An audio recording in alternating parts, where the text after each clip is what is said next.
বাংলাদেশ সীমান্ত ইস্যুতে দেশের স্বরাষ্ট্রমন্ত্রীকে অশ্লীল কুরুচিকর ভাষায় আক্রমণ করে ভিডিও পোস্ট। বিজেপির করা অভিযোগের ভিত্তিতে 12 ঘন্টার মধ্যে গ্রেপ্তার হলো কন্টেন্ট ক্রিয়েটর যুবতী।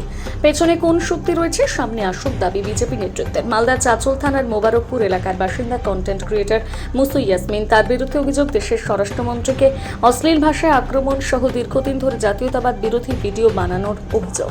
গতকাল দেশ বিরোধিতার অভিযোগ তুলে চাচল থানায় অভিযোগ দায়ের করে বিজেপি। তারপরের দিন তাকে গ্রেপ্তার করে চাচল থানার পুলিশ।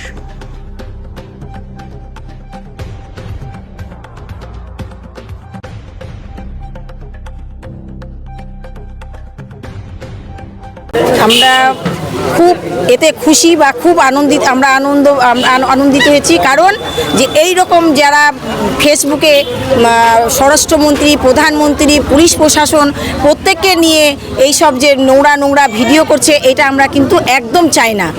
আমরা একদম চাই না। যাক, আমরা কালকে এসে থানাতে যে আমরা থানায় ওর নামে যে এফআইআর করা হয়েছে কেস, প্রশাসন আমাদের পক্ষ হয়ে খুব ভালো কাজ করেছেন, ওকে যে তুলে নিয়ে এসছেন, আমরা এতে খুব খুশি। আমরা এখন চাই ও আইনের দিক দিয়ে যেন যেটা আমাদের ও শাস্তি পায়, যেন সঠিক শাস্তিটা হয়। ও কি নিজে একাই করেছে না কি মনে হচ্ছে? ওর না, হ্যাঁ, ওর তো পেছনে বড় হাত আছে। নাহলে একটা বাচ্চা মেয়ে এইভাবে এত বড় সাহস পায় না যে মন্ত্রীদেরকে নিয়ে এত নোংরা ভাষা বলতে পারে। হ্যাঁ, আমরা ওর বিচার চাইছি, যে ওর যেন প্রচুর শাস্তি চাই, এমন শাস্তি হোক যাতে। আমার নাম বন্দনা চক্রবর্তী। আর কেউ মেয়েটিকে দেখলাম, মেয়েটিকে দেখে সত্যি চোখে জলও আসছে যে এত ছোট মেয়ে। কিন্তু বিষয়টা হচ্ছে, আমার যতদূর মনে হচ্ছে, এই মেয়েটি তো প্রথম দিকে ভালো ভিডিও কন্টেন্ট করতো। হঠাৎ এর মাথাতে এই রকম বদবুদ্ধি চাপলো কেন?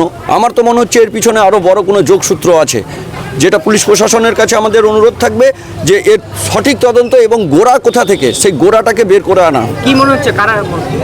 এইটাতে আমার মনে হচ্ছে এটাতে কোনো বৈদেশিক শক্তিরও হাত থাকতে পারে, যেখানে ভারতকে ভাগ করা, ভারত তেরে টুকরে হোঙ্গে, এরকম বিভিন্ন রকম স্লোগান আমরা বিগত দিনে দেখেছি। হতে পারে এই সব ভিত্তি করে এই সমস্ত মানুষদেরকে, সাদাসিধা মানুষদেরকে হাতে লাগিয়ে এই রকম পশ্চিমবঙ্গ ভাঙানোর কোনো পরিকল্পনারও ছক হতে পারে। মেয়েটির নাম কি? মেয়েটির নাম আমরা যেটা দেখলাম মুসু খাতুন, ইয়াসমিন। আচ্ছা, বলছি যে কি মনে হচ্ছে, কোনো কি দেশদ্রোহীর সঙ্গে এর কোনো সম্পর্ক রয়েছে? হতে পারে, আমাদের তো পূর্ণ বিশ্বাস আছে যে আছেই, কিন্তু আমরা তবু প্রশাসনকে বলবো এর সঠিক তদন্তটা করুক।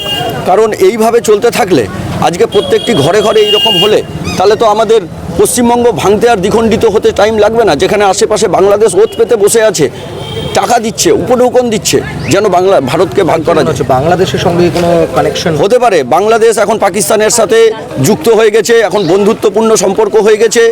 বাংলাদেশের সাথে পাকিস্তানের যোগ, পাকিস্তানের সাথে আরও কোনো কান্ট্রির যোগ থাকতেই পারে। এগুলো তো আমরা এর আগে দেখা গেছে মালদা জেলার বিভিন্ন জায়গায় জঙ্গি সংগঠনের স্লিপার সেল কাজ করেছে, যারা এই ধরনের দেশবিরোধী ন্যারেটিভ ছড়িয়েছে। এখানেও কি সেই যোগ থাকতে পারে বলে আশঙ্কা করছেন? একদম। আপনাকে তার আগে একটু ভেবে দেখতে হবে, আমাদের জিওগ্রাফিক্যাল যে ম্যাপটা, বাংলাদেশ চারিদিক দিয়ে পশ্চিমবঙ্গকে ছেয়ে রয়েছে। কালিয়াচক থেকে শুরু করে যাবতীয় বর্ডার এলাকা দেখবেন বাংলাদেশ ছেয়ে আছে। ফলে এখানে যে যোগসূত্র থাকবে না, এর কোনো বিকল্প নেই, থাকতেও পারে। কি চাইবেন, কি দাবি? আমাদের দাবি হচ্ছে এই মেয়েটির যেন আইনানুগ কঠোর শাস্তি হয়, যেন এটি আমাদের কাছে একটি উদাহরণ হয়ে থাকে।